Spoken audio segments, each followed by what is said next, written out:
For the second half, Nacho Novo, his replacement. Falkirk, not surprisingly, electing to go with the same 11, but some of you might think it's slightly curious that the top scorer is withdrawn. Let's cast a bit of light on that with David Tanner.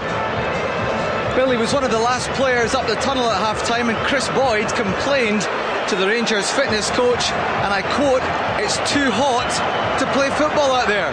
To be fair, the last reading from the thermometer on the pitch read 37.5 degrees. It's hot out there, Bill.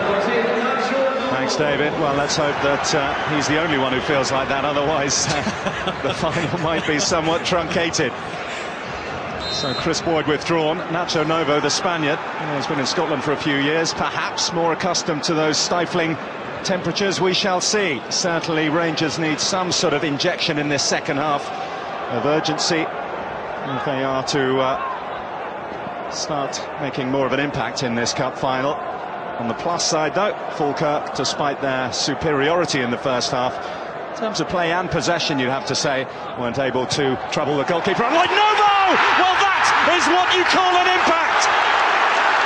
Under 30 seconds of the second half played, and Nacho Novo does that!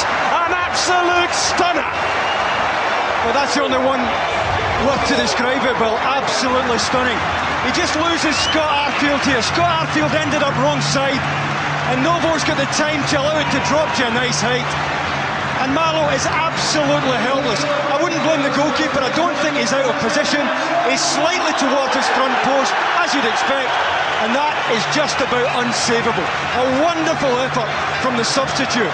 And not for the first time, Nacho Novo has bailed Rangers out.